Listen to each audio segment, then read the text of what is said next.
There it is. Oh, and now Asher's getting up. Oh. Asher, you missed it.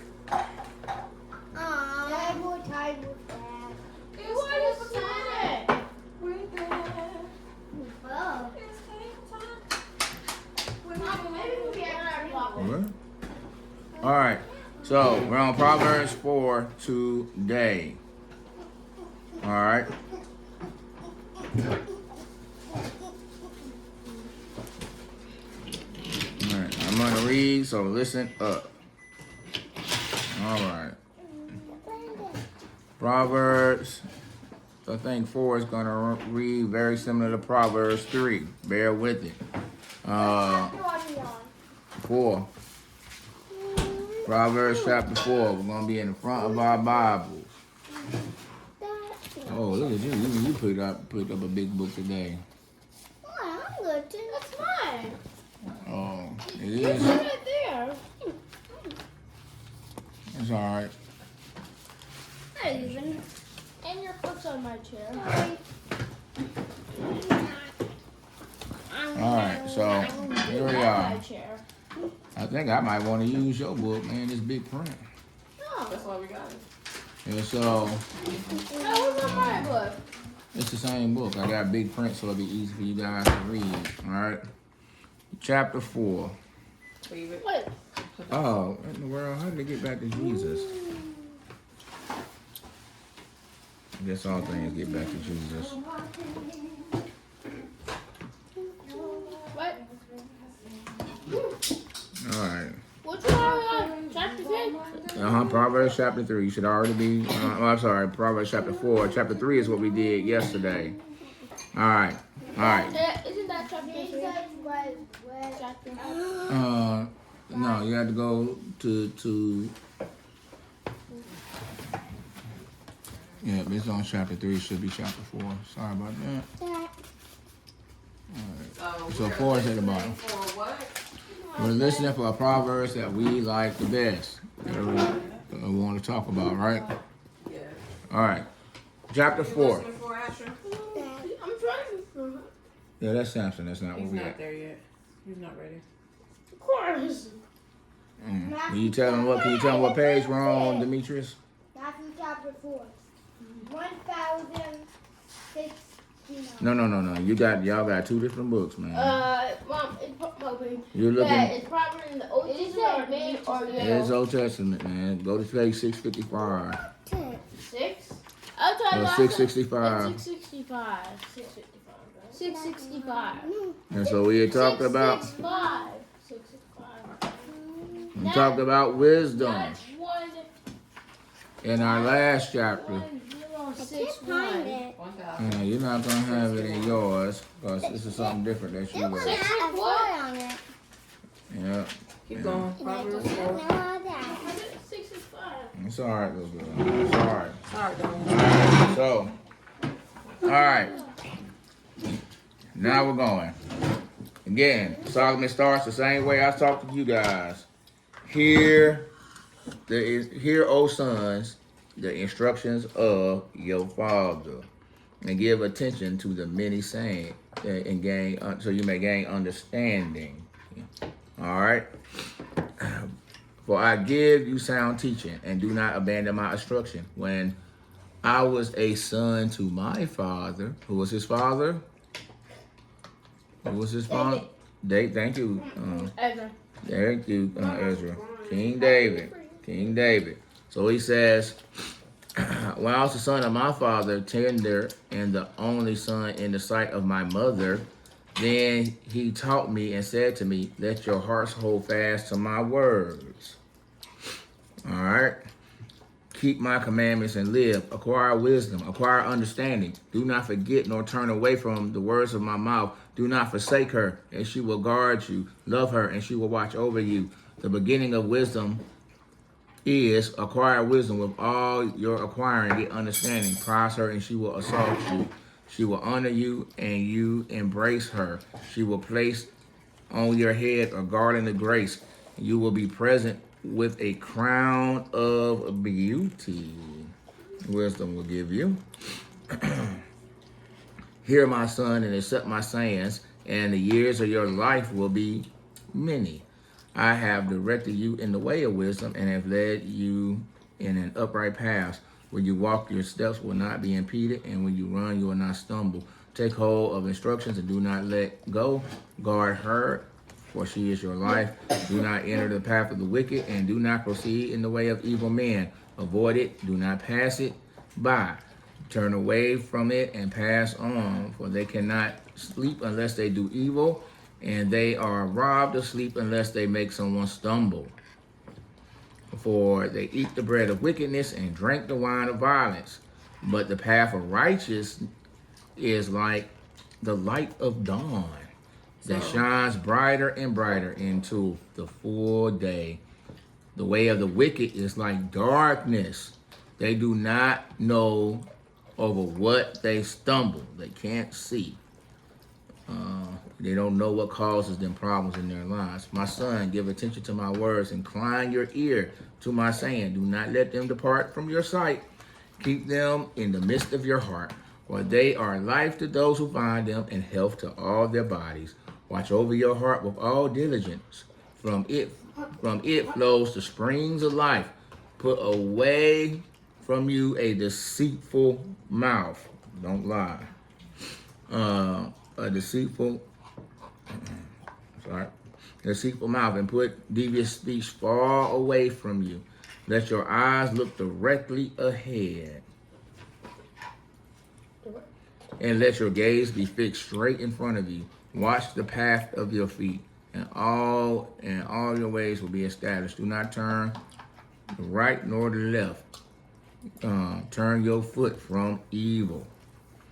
Don't even walk anywhere that is, your very steps should be far away from evil. And that is chapter 4. All right, any thoughts or questions? Sounds like what we heard before, right? Stay away from people who are wicked, people who do violence. Guard your heart is probably the most important thing that's always quoted. No, We're on chapter 5. It's all on chapter 4 right now. So in chapter 4, guard your heart. And so you might not understand what that looks like. Boys and girls, when they're saying guard your heart, they're talking about the ideal includes your mind, your thoughts. You understand? And your feelings, but your thoughts. Because what comes out of you is what is in there. Messiah will talk about that later in our reading. He's going to tell the people it's inside you.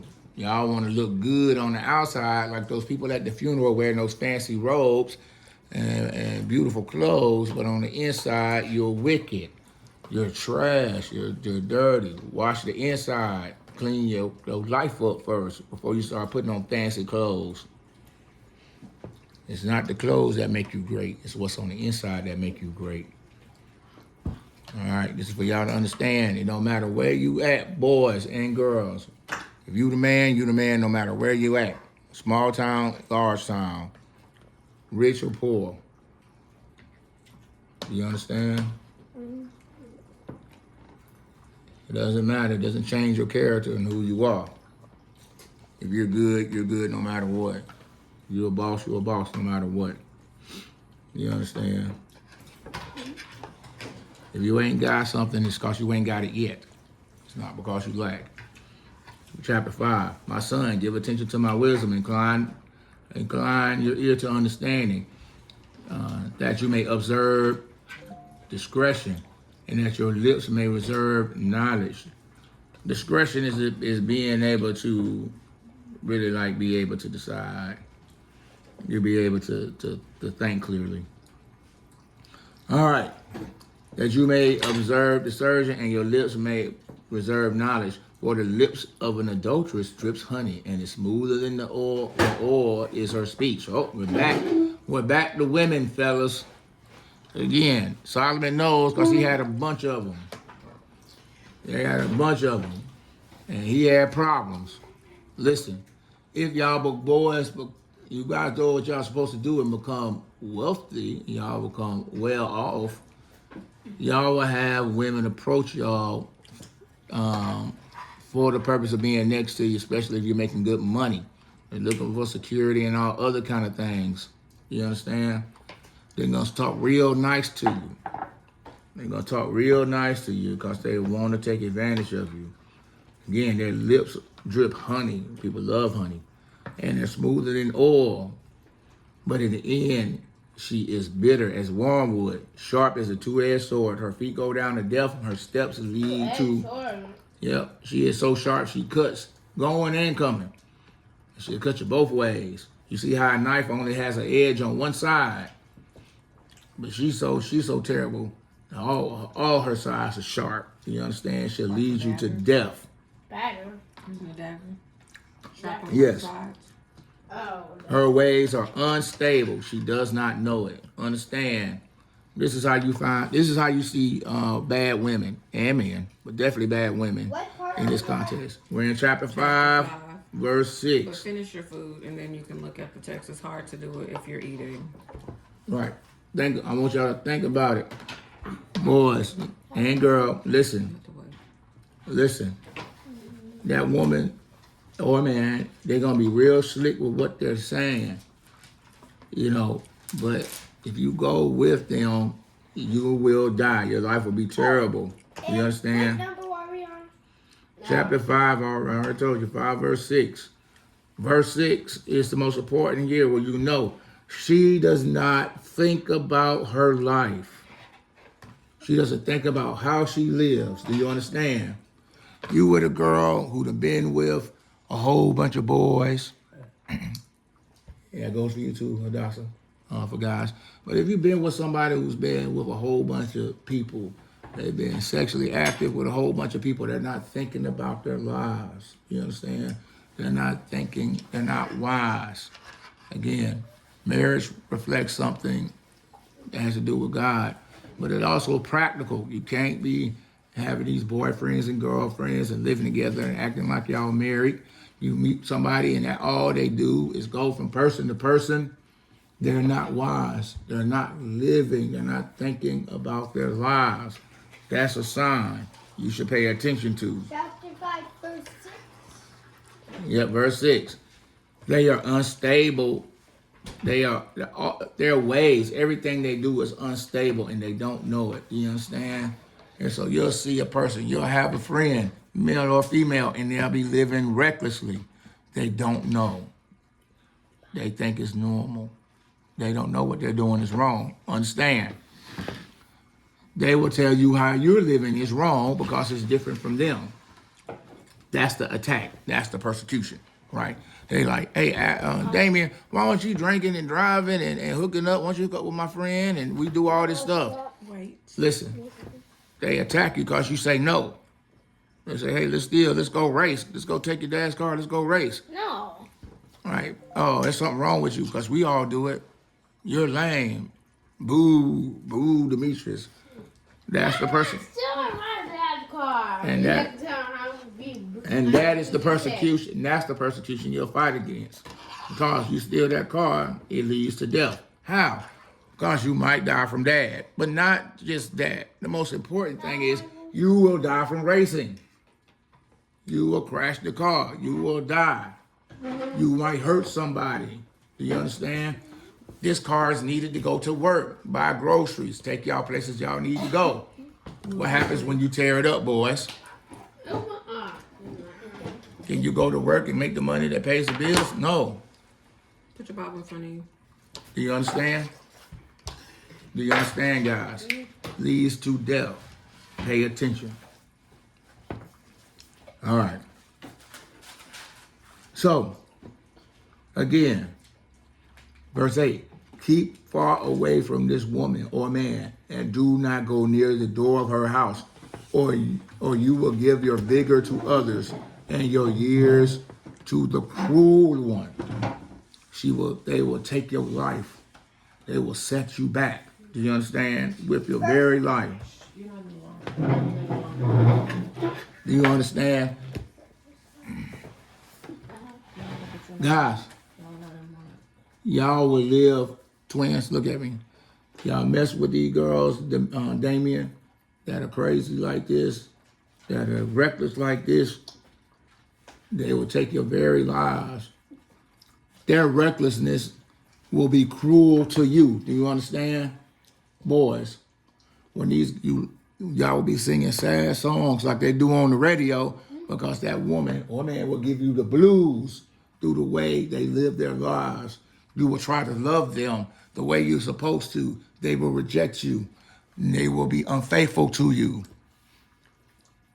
They will take your hard work and they will give it to others. They will take your hard-earned money and give it to others. They will throw it away. They will throw it away. And then they'll say, I don't want to play with you no more. I don't want to be with you no more because you won't give me more or you tell me to stop. You will avoid her. You will waste years of your life. Years you cannot get back. It's death. It's what it is. Do you understand? You will in the future. I promise. And here it is. And strangers will be filled with your strength. And your hard-earned goods will go to the house of an alien. And you groan at your final end. And when your flesh and your body are consumed, and you will say, how have I hated instruction, and my heart has spurned reproof? If I had not listened to the voice of my teachers, I have not listened to my teachers, I have not listened to my instructors, I was almost in utter ruin in the midst of the assembly and the congregation. So in front of all my friends, they've watched me be destroyed by this. This happens in your own family.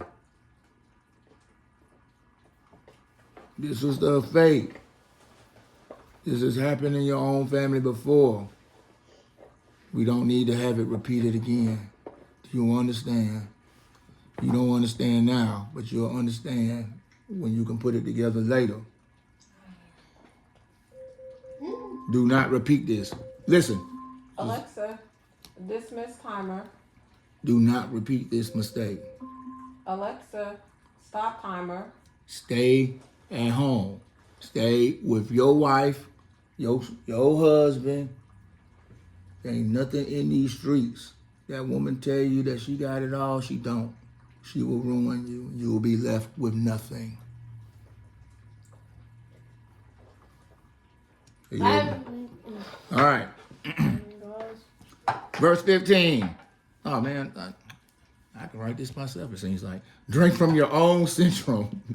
Drink from your own cistern and fresh water from your own well. Solomon says, hey, man, go have sex with your wife, your spouse. You got your own person, be with them. Don't be with nobody else, just like I just said. Should your springs be dispersed abroad, streams of water in the streets, let them be yours alone, and not for strangers with you. Don't share. You understand? If this is your woman, your spouse, you don't share them. They're for you and you alone. He's saying, why would you take this thing that's precious, your water, and then pour it out in the street for everybody, throw it on the ground?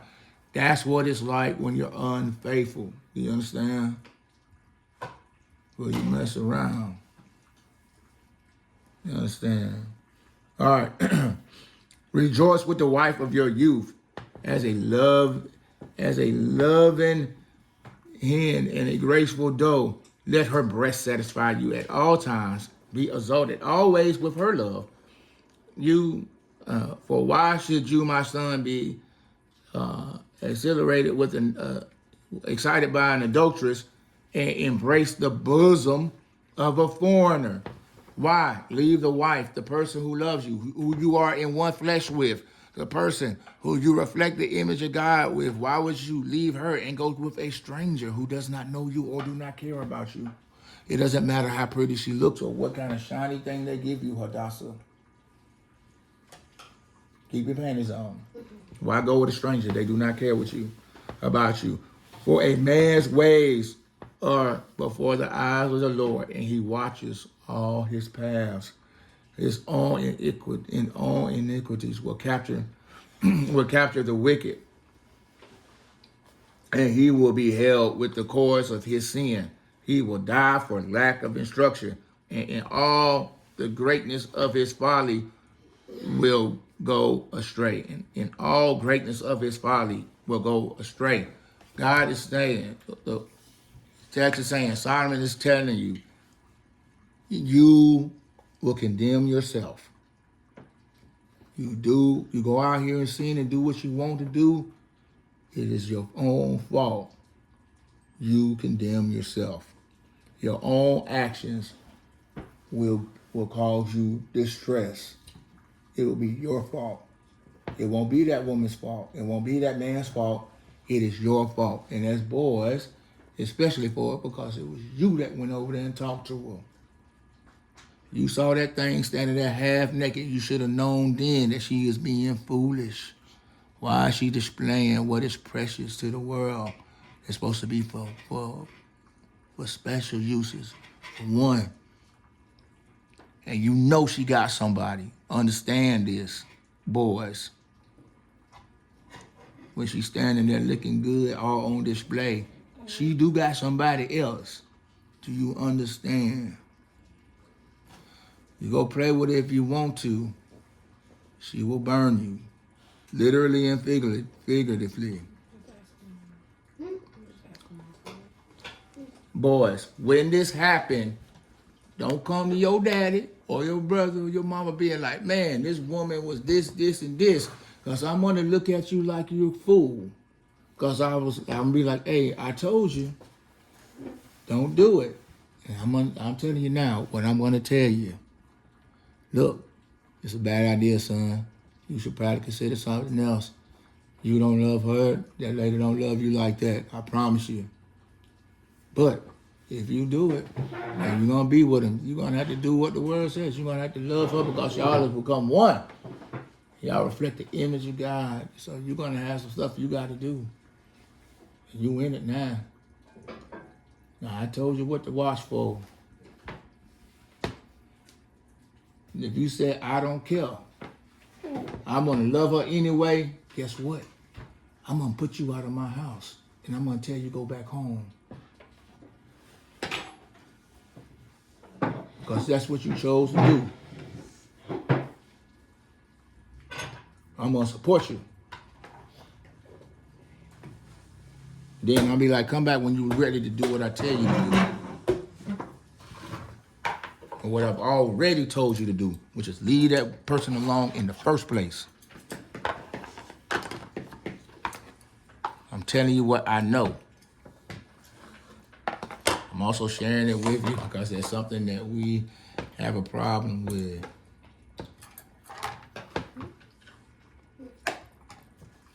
All right. Then we'll try to pick up 2 more chapters later. We're at chapter 6.